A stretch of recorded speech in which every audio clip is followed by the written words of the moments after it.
Hello, welcome back to L Talks. It's been a while since I've recorded a new episode. Well, what I mean is because of, like I said before, I record in bulk now, so um, catch you up in last. I think last episode that I recorded ahead was about 2 weeks time. Uh, 2 weeks ago, which would have been in the future now. That's weird. But anyway, so just catch you up on what I've been doing and some thoughts I have gathered in my mind. Uh, the first one is there was a mini comedy forum page on Facebook, and at the moment there's a fella doing a documentary film about comedy, and what he wants to do is he wants to document, from comedians' perspective, obviously. Um, basically the reasons why they started comedy and if why people some people find it intimidating. And I would love to give my opinion for this documentary, but unfortunately I can't because of a full-time job, so interfere with that. But um it got me thinking back to my start in comedy, which would be, what was my first set?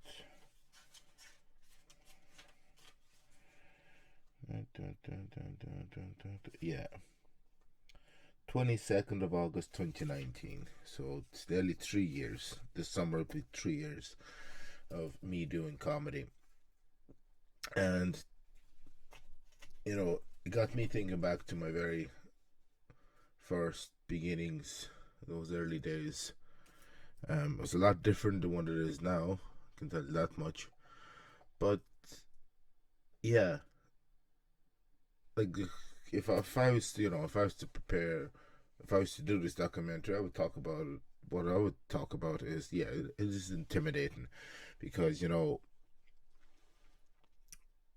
once you start stand up comedy, you basically are there. No, well, not basically, you are there to entertain people. So you become an entertainer. It is your job to captivate the audience, keep their attention, and make them laugh. That is the basics of it.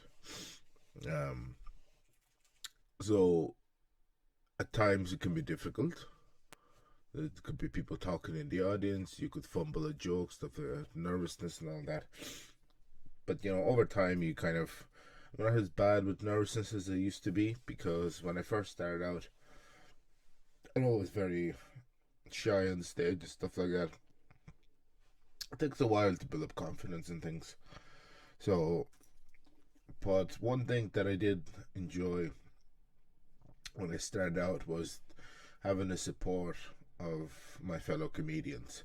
Because actually, the other day, I talked about him before, Porrig Williams, who was the first MC at my first ever stand up gig in the Haypenny Bridge Inn at the Battle of the Axe. And, you know, I was up last, and before me, second last was another comedian. Well, it was his first time ever trying it out, and he was really nervous. He's like, "Look, I only have 3 jokes. I'm gonna go up there, tell them, and that's it. I'm getting off the stage." You're supposed to do a 7 minute set, but his 3 jokes were brilliant. I've never met him again since that time, unfortunately, but I don't even know if he's still doing it. Um, but he was so nervous, and then, but before me and him went up, Porrig said, "Look, this is their first time ever doing stand-up comedy." He goes, "I don't want any hecklers." He goes, "If anyone makes any like talks during their set or performance, I'll kick you straight out." And he was so nice and kind. And I actually met him a few days ago. He was doing a set at Stitch's New Material Night, and I thanked him for that night, because I came up to him and said, "I want to thank you." And he looked at me funny and goes, "For what?" So I told him. He's like, "Oh," goes, "Oh, I appreciate it." I goes, it's been very intimidating for the first time, people going up there and stuff like that. So he goes, "We're trying to make a nice, inclusive environment." and he did. And then another comedian, Kyle Phillip, who I remember for that same day when I got off, because I do a lot of story based comedy. He said, he gave me a really nice compliment. He said, not a lot of comedians do story based comedy anymore. So he goes, it's nice to hear that. So, kind of.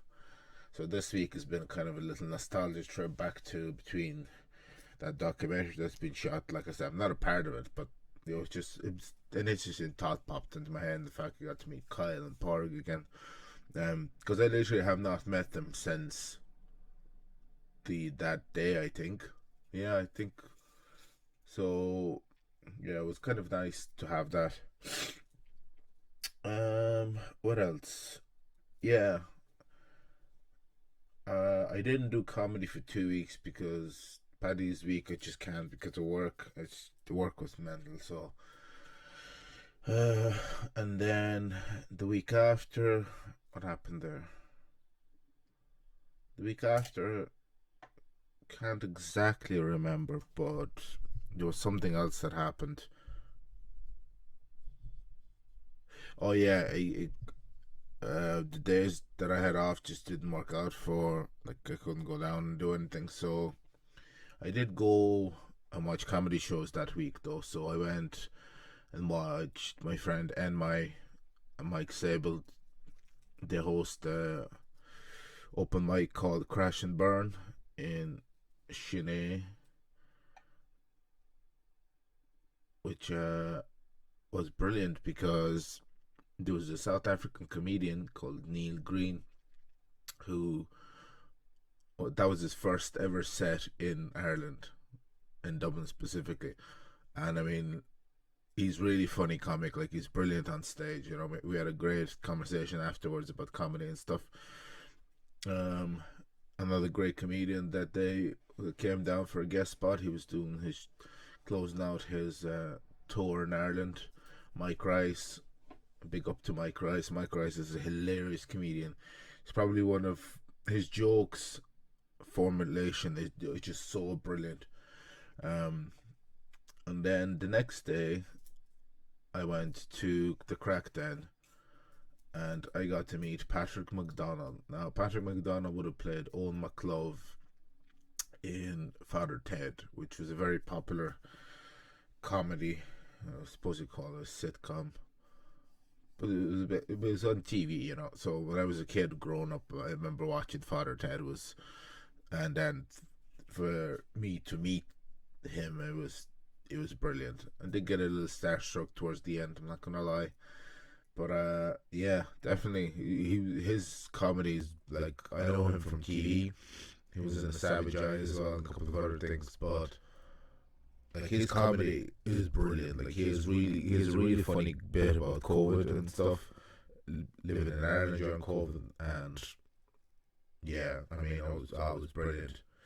So in 2 weeks' time, on the 13th, I'm going to Bray to do the open mic down there.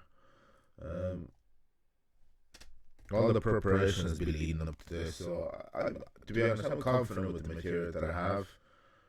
The, like it gets good laughs, so it's working so far. So I'm quite happy with that.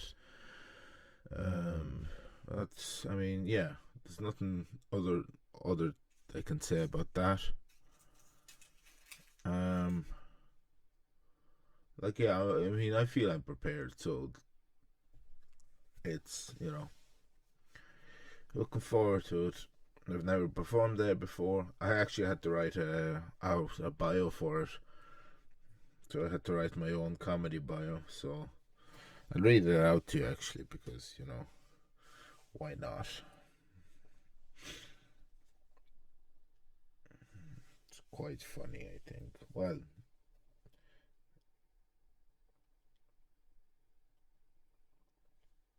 what the hell is this?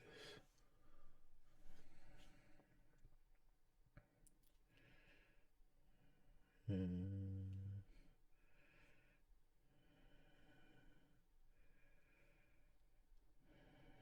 yeah, there we go. Right.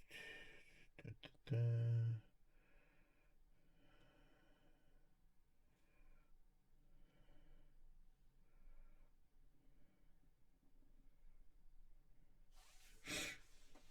Okay, so here is my comedy bio that I wrote myself. Actually, a comedian friend of mine, I remember a couple of weeks ago on Instagram, put that up. She's like, it's funny how comedians have to write their own bio. You could always just write, oh, he performs all over the world and stuff like that. So, this is my bio. So, having gotten his start in comedy at legendary Battle of the Axe in the Halfpenny Bridge Inn, Alex George, now regular at Giggles Comedy Club open mic, as well as Feckett Comedy Improv.